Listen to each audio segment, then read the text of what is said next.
बिस्मिल्लाहिर्रहमानिर्रहीम। अस्सलाम वालेकुम नाज़रीन, आप यूट्यूब चैनल देख रहे हैं। मैं इमरान खान हूँ। रिहाई हो जाएगी, ये बात मैं भी जानता हूँ, आप भी जानते हैं। पाकिस्तान तहरीक इंसाफ एहतजाज की कॉल देगी, जलसे या जुलूस करेगी तो लोग वहां पे आ जाएंगे।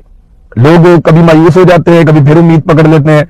तो तहरीक इंसाफ में इमरान खान के नाम के ऊपर लोग कोई ना कोई उम्मीद बांध के बाहर निकल के आ जाते हैं, सड़कों पर भी आ जाते हैं, जलसे जुलूस में भी आ जाते हैं।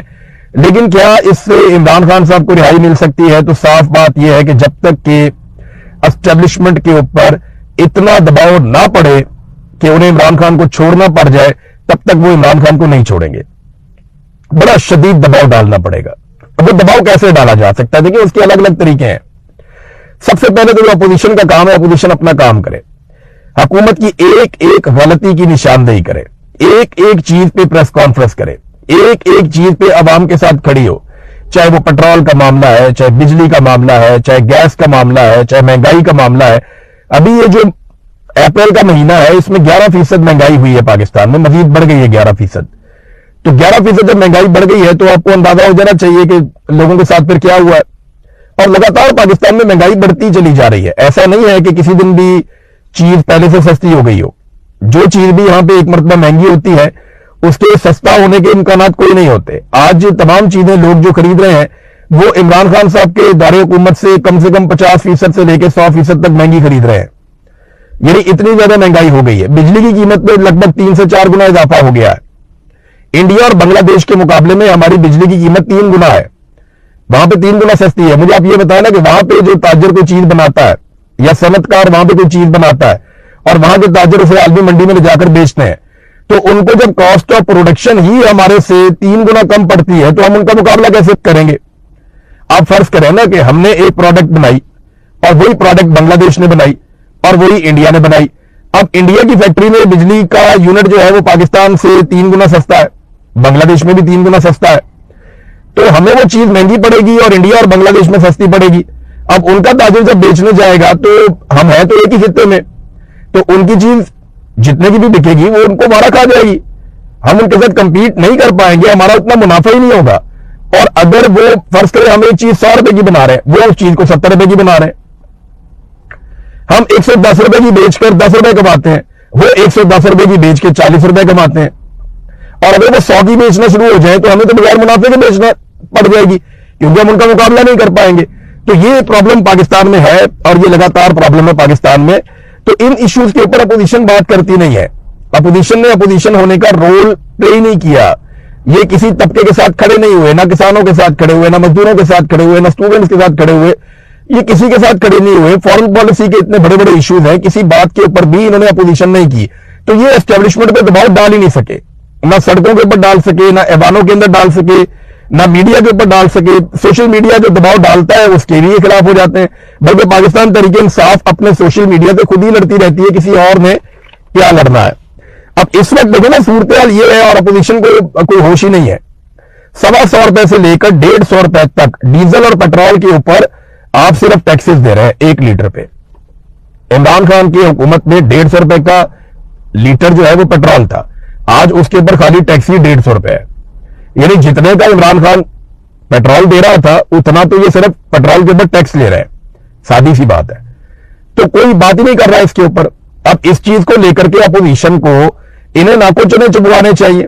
इन्हें चाहिए सड़कों पे आए, लोगों को बताएं, हर तरफ ये बात करें कि जनाब जितने का हम पेट्रोल दे रहे थे उतना तो ये सिर्फ टैक्स ले रहे हैं, तो पेट्रोल की कीमत तो इसके अलावा है। तो इसके ऊपर जो है ना वो अपोजिशन काम करती होती है, बात करती होती है। लेकिन मौजूदा अपोजिशन जो है वो ऐसा लगता है कि बगैर दांतों के है, ये कुछ करना नहीं चाहते, ये डरे हुए हैं। देखिए, अपोजिशन करने से, सच बोलने से, हकायक सामने लाने से तो आपको कोई नहीं रोक सकता, और वो तो आपको करना चाहिए। ये तो हमारा अपोजिशन की रिस्पॉन्सिबिलिटी है। तो वो काम भी ये नहीं कर रहे। तो अब देखते हैं कि कह रहे हैं तारीख चलानी है, तो क्या इस तारीख से जो आप चलाना चाह रहे हैं, क्या ये इमरान खान साहब को रिहाई दिलवा सकते हैं? ये एक्चुअली हमेशा प्रेशर को मैनेज करते हैं। जब भी कारकुनों का प्रेशर आता है, अवाम का प्रेशर आता है कि जनाब पाकिस्तान तहरीक इंसाफ कुछ नहीं कर रही, मीडिया का प्रेशर आता है। आज जो हुकूमत के हमायती मीडिया वाले हैं वो भी ये कह रहे हैं कि अपोजिशन अपना काम तो करे, हुकूमत पे दबाव डाले ताकि वो गलत काम करने से बाज रहे। अब सादगी का लेक्चर दे देते हैं कौम को, खुद महंगाई में इजाफा करते चले जा रहे हैं, लेकिन अपने अल्ले तलल्ले मौजूदा हुकूमत नहीं छोड़ रही।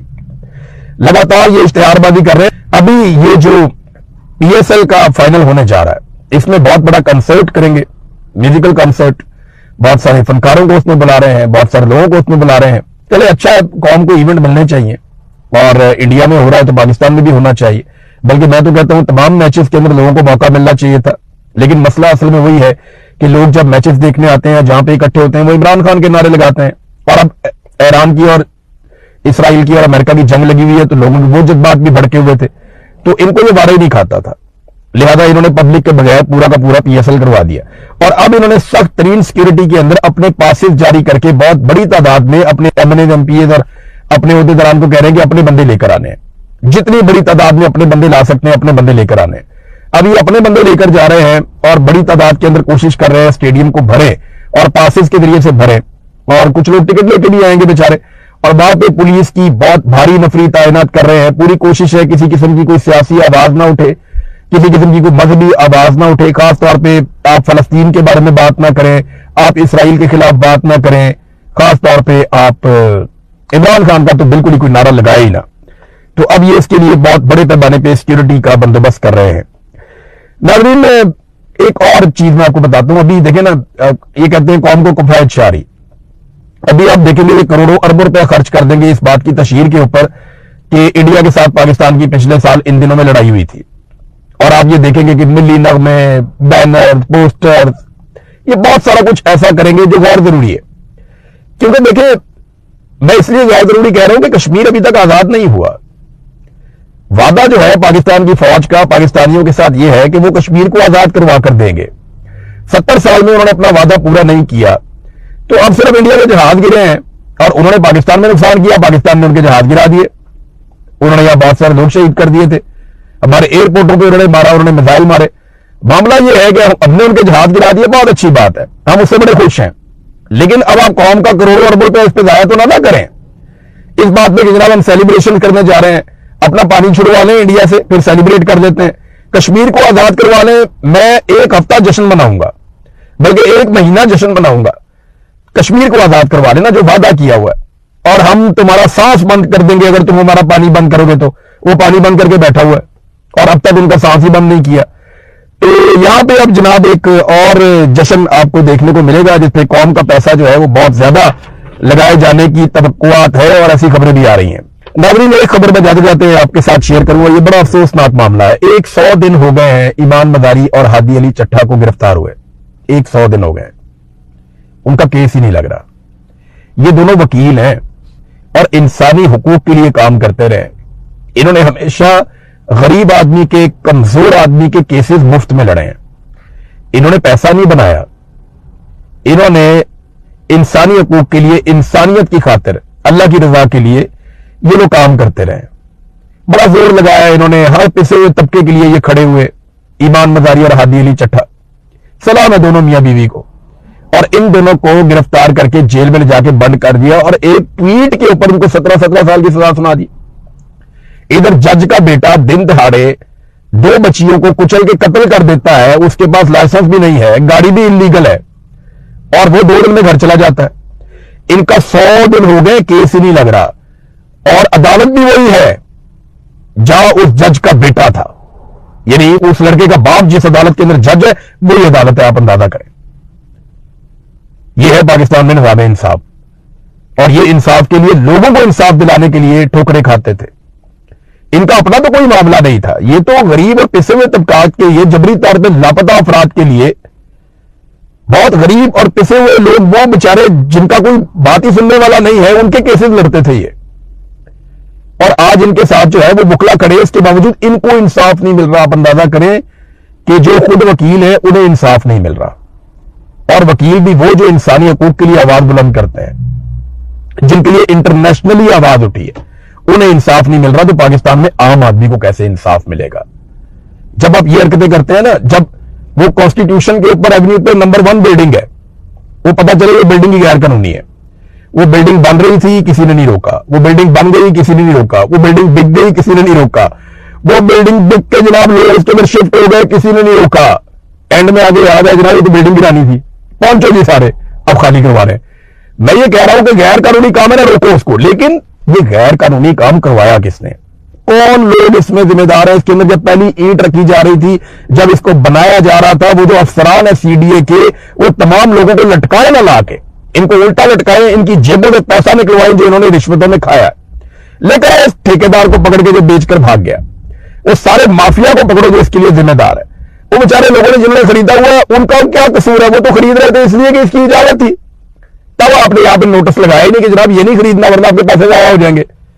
तो जो कॉन्स्टिट्यूशन एवेन्यू, उसकी बिल्डिंग नंबर 1 ही गैर कानूनी होगी, उस मुल्क में कौन सरमायाकारी करेगा? आप अंदाजा करिए ना, इन्होंने पैसा लगवा दिया, सारा कुछ कर दिया, लोगों ने ले लिया, एंड में आके इन्होंने कहा जी नहीं, खत्म, जाया, फारग, घर जाओ। अब ये जो उन्होंने किया है, इसके बाद कौन पागल है जो आएगा पाकिस्तान में पैसा लेके कि यार ये तो पागल है, ये तो सुप्रीम कोर्ट के सामने बिल्डिंग बन के तैयार होकर बिक भी गई, अब जाके ये कह रहे और जस्टिस इजाजुल एहसन का, तो पकड़ो उसको, गिरफ्तार करो उसको, अंदर डालो, पूछो उससे। वो जस्टिस साकिब निसार का कह रहे तो पकड़ो ना, गिरफ्तार करो, सवाल पूछो। ये लोगों को कहानियां ना सुनाए आप। इंसाफ करना तो इंसाफ करें, ये पिक एंड चूज ना करें। इसी इस्लामाबाद में गरीबों के घर गिरे, पूछने वाला कोई नहीं था, कोई पूछने वाला नहीं था। गरीबों के घर इन्होंने मसमार कर दिए और लाइन से गिरा दिए, एक एक दिन में 10-10, 20-20, 50-50 घर इन्होंने गिराए, लोगों को बेघर कर दिया, उनको दूसरे घर ही नहीं है, मुतबादिल जगह ही नहीं दी इन्होंने। फौज पे कब्जा नामंजूर। और अब इमरान खान साहब ने जो बातें की, उनमें 2 ट्रेंड और चल रहे हैं कि जहनी मरीज नामंजूर, और एक चल रहा है कि आजादी हासिल करेंगे या मौत। अब ये ट्रेंड लगातार पाकिस्तान के सोशल मीडिया पे चल रहे हैं, जो पाकिस्तान की यूथ और नौजवानों के अंदर जो जज्बात हैं उन्हें जाहिर करते हैं। क्योंकि देखें, जो 27वीं आईनी तरमीम है उसको जोड़ा जा रहा है मौजूदा आर्मी चीफ फील्ड मार्शल के बढ़ते हुए इख्तियारात के साथ। और ये बात मैं नहीं कर रहा, बहुत सारे और लोग कर रहे हैं। कुछ टाउट्स हैं, उन्होंने बड़ी मुश्किल और शकील किस्म की उर्दू में कुछ ऐसे ट्वीट लिखे। अब इन लोगों को मैं जानता हूं, इन लोगों के साथ काम करता रहा हूं, तो इनकी उर्दू में इतनी जान नहीं है कि ये वैसा लिख सकते। बल्कि जैसे ट्वीट्स इन्होंने लिखे, ऐसे ट्वीट्स तो तारिक मतीन भाई और आफ्ताब इकबाल भाई भी नहीं लिख सकते। हालांकि वो दोनों बड़ी जबरदस्त उर्दू दान, मैं उन्हें कहता हूं दोनों को, वो बड़ी अच्छी उर्दू बोलते हैं, उर्दू को बड़ा अच्छा जानते हैं। वो भी इस तरह की ट्वीट नहीं लिखते जिस तरह की ट्वीट्स इन टाउट्स को लिखकर दी गई। इसका मतलब यह है कि सिस्टम में कोई एक आदमी ऐसा भी आ गया है जिसको अच्छी उर्दू लिखनी आती है और जो रजिस्टर करना चाहता है कि उसके लिखे हुए ट्वीट्स हैं, तो साहब बहादुर जब देखें तो उन्हें पता चल जाए कि जनाब ये हमारे आदमी ने लिखे थे। वो अलग से नजर आते हैं और टाउट्स भी जनाब उनको पकड़ के कॉपी पेस्ट कर देते हैं। बताया यह जा रहा है कि जनाब फौज के स्ट्रक्चर के अंदर कोई तब्दीली हो रही है, तो उसके लिए तो किसी आईनी तरमीम की जरूरत नहीं है। फौज की जो ऑपरेशनल सलाहियतें हैं उनके अंदर कुछ अगर उनको दिक्कत है तो वो इंटरनली मैनेज कर सकते हैं। फौज के अंदर पूरा एक मैकेनिज्म है, वो उसको जो चाहे कर सकते हैं। लेकिन यहां पे मामला आईन में तरमीम का है। आईन में तरमीम करके जो फील्ड मार्शल आसिम मुनीर है उन्हें ज्यादा इख्तियारात देने की कोशिश की जा रही है। अब इसका रीजन क्या है? शहजाद अकबर साहब भी इस पर बात कर रहे हैं। इस्लामाबाद में जो दोस्त हैं वो खबरें देते हैं, बात नहीं करते। यानी जितने जर्नलिस्ट हैं इस्लामाबाद में उनसे आप बात करें तो वो खबरें दे देते हैं, बात नहीं करते। और वो ये कहते हैं कि अगर हमने बात की तो हम फंस जाएंगे। वहां इस्लामाबाद में बैठ के बात करना बड़ा मुश्किल है। लेकिन जो पिक्चर पूरी बन रही है वो ये है कि आसिम मुनीर साहब के अंदर एक खौफ है, एक परेशानी है कि मेरा बनेगा क्या। क्योंकि जो कुछ पाकिस्तान में हो गया है ना, जितनी दफा कत्लेआम हो गया, जितना पाकिस्तान में जुल्म हो गया, मजहबी सियासी जमातों के बंदे मार दिए, पीटीआई के बंदे मार दिए, हर एक जगह के ऊपर जुल्म बर्बरियत, जो बलूचिस्तान में खवातीन के साथ किया, जो कबायली इलाकों में नौजवानों और बच्चों के साथ किया, ये जो कुछ भी पाकिस्तान में हो रहा है, एक आर्मी चीफ के ऊपर इसका बोझ तो होगा, ये ऑब्वियस है। वो इसको ठीक समझ के भी कर रहा हो तो इसके ऊपर ये बोझ तो रहेगा। तो अपने आप को महफूज रखने की एक जो जबिल